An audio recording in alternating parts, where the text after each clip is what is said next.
Shalom, bienvenue dans le Seigneur. J'espère que tu as passé une bonne nuit. Donc, on va commencer notre lecture biblique avec Matthieu 17. 6 jours plus tard, Jésus prit avec lui Pierre, Jacques et Jean, son frère, et les emmena sur une haute montagne à l'écart. Il fut transfiguré devant eux. Son visage se mit à resplendir comme le soleil. Ses vêtements prirent une blancheur éclatante comme la lumière, et voici que Moïse leur apparurent. Moïse et Élie leur apparurent. Ils s'entretenaient avec Jésus.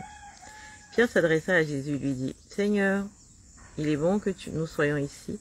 Si tu es d'accord, je vais dresser ici 3 tentes, une pour toi, une pour Moïse et une pour Élie. » Pendant qu'il parlait ainsi, une nuée lumineuse les enveloppa, et une voix en sortit qui disait, « Celui-ci est mon fils bien-aimé. Celui qui fait toute ma joie, écoutez-le. » En entendant cette voix, les disciples furent terrifiés et tombèrent le visage contre terre. Mais Jésus s'approcha et posa les mains sur eux en disant, « Relevez-vous, n'ayez pas peur. » Alors ils levèrent les yeux et ne virent plus que Jésus seul.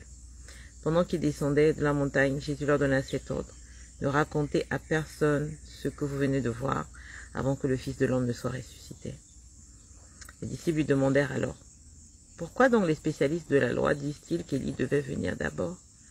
Il leur répondit, « Effectivement, Élie doit venir remettre toutes choses en ordre. Or, je vous déclare, Élie est déjà venu. » Mais ils ne l'ont pas reconnu. Au contraire, ils l'ont traité comme ils ont voulu. Et c'est le même traitement que va subir de leur part le Fils de l'homme. Les disciples comprirent alors qu'il parlait de Jean-Baptiste, guérison d'un enfant habité par un démon. Quand il fut revenu auprès de la foule, un homme s'approcha de Jésus, se jeta à genoux devant lui et le supplia. « Seigneur, aie pitié de mon fils, il est épileptique et il souffre beaucoup. Il lui arrive souvent de tomber dans le feu et dans l'eau.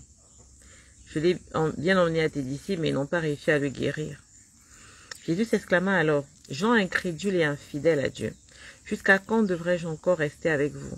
Jusqu'à quand devrais-je encore vous supporter? Emmenez-moi l'enfant ici. » Jésus commanda avec sévérité au démon de sortir, et immédiatement, celui-ci sortit de l'enfant qui fut guéri à l'heure même.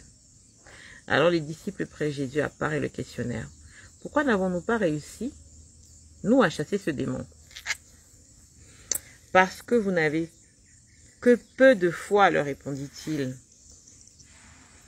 Vraiment, je vous l'assure, si vous avez de la foi, même si elle n'était pas plus grosse qu'une graine de moutarde, vous pourriez commander à cette montagne, déplace-toi d'ici jusque là-bas, et elle le ferait. Rien ne vous sera impossible. La nouvelle annonce de la mort et de la résurrection de Jésus. Un jour qu'ils parcouraient ensemble la Galilée, Jésus leur dit, « Le Fils de l'homme va être livré aux mains des hommes, ils le feront mourir, mais le 3e jour il ressuscitera. » Les disciples furent extrêmement affligés par ces paroles. Ils se rendirent à Capernaum. Là, les agents chargés de percevoir de l'impôt pour le temple vinrent trouver Pierre et lui demandèrent, « Votre maître ne paie-t-il pas l'impôt du temple? » « Si, répondit-il, il le paye. » Quand Pierre fut entré dans la maison, Jésus, prenant les devants, lui demanda, « Qu'en penses-tu, Simon? Qu'est-ce qui paie les taxes et les impôts au roi de la terre, les fils ou les étrangers? » « Les étrangers, répondit Pierre. Donc, reprit Jésus, les fils n'ont rien à payer. Toutefois, ne semons pas le trouble chez les gens. Descends donc jusqu'au lac, lance ta ligne à l'eau, attrape le premier poisson qui mordra et ouvre-lui la bouche, tu y trouveras une pièce d'argent, prends-la et donne-la aux agents en paiement de l'impôt pour nous. » Parole du Seigneur Tout-Puissant.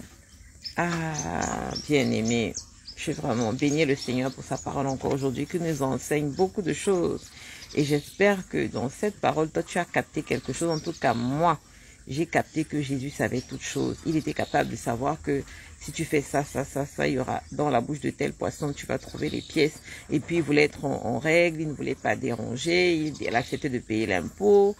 Il a été transfiguré, il a eu le sceau de Dieu sur lui. La vie de Jésus était vraiment magnifique. Et c'est notre Seigneur, c'est notre Sauveur, dont je prie vraiment là où tu es, que le Seigneur te donne une percée spectaculaire, une révélation spectaculaire de qui il est, afin que tu puisses vraiment avoir la foi comme un grain de sénévé pour ordonner aux montagnes, toi, déplace-toi de là et jette-toi de la mer et que les montagnes t'obéissent et que les montagnes m'obéissent. Vraiment que Dieu te bénisse abondamment, qu'il te fasse du bien à toi et tous les membres de ta famille. Shalom, c'était Princesse Makemsa, ta sœur, et à bientôt.